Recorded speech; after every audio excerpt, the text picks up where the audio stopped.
রাজনীতির সঙ্গে যুক্ত না হলে ডাক্তার তাসনিম যারা হয়তো বর্তমানে যুক্তরাজ্যে নিশ্চিন্তে জীবন কাটাতেন, অথচ সেই তাসনিম যারা আজ রোদে পুড়ে বৃষ্টিতে ভিজে সাধারণ মানুষের কথা মনোযোগ দিয়ে শুনছেন, দেশের মানুষ কেমন রাজনীতি চায় সেই কথা জানার চেষ্টা করছেন।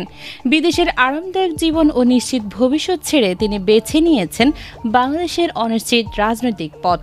তার লক্ষ্য একটাই, দেশের দুর্নীতিগ্রস্ত পুরনো ধারার রাজনীতিকে সরিয়ে দেশের মানুষের জন্য নতুন ও মানবিক রাজনৈতিক ধারা তৈরি করা।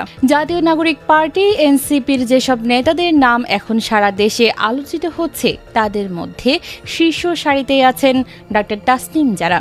এনসিপির এই সিনিয়র যুগ্ম সদস্য সচিবকে অনেকেই দেখছেন ঢাকা ১৭ আসনের সম্ভাব্য এমপি হিসেবে।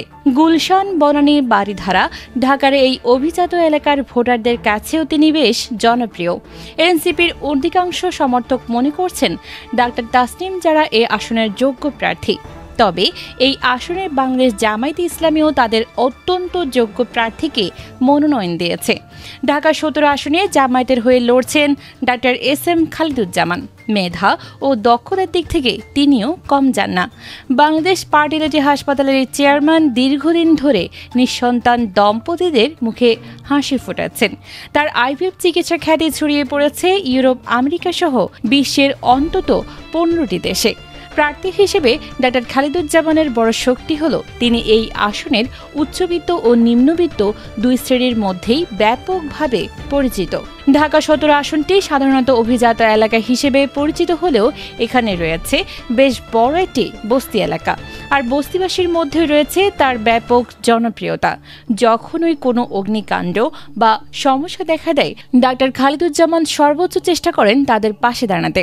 অন্যদিকে বিএনপিও এই আসনে তাদের হেভিওয়েট প্রার্থী নিয়ে শিগগিরই মাঠে নামতে পারে। দলটির গুরুত্বপূর্ণ নেতা তাবিদ আওয়াল যদি ঢাকা উত্তর সিটি কর্পোরেশনের মেয়র না হন, তবে তাকেও এই আসনের প্রার্থী করা হতে পারে। আর যদি তিনি না দাঁড়ান, সেক্ষেত্রে বিএনপি তাদের আস্থা রাখতে পারে অধ্যাপক ডক্টর ফরহাদ হালিম ডোনারের ওপর। তিনি ডক্টরস অ্যাসোসিয়েশন অব বাংলাদেশের প্রধান উপদেষ্টা এবং বিএনপির চেয়ারপারসনের উপদেষ্টা পরিষদের গুরুত্বপূর্ণ সদস্য।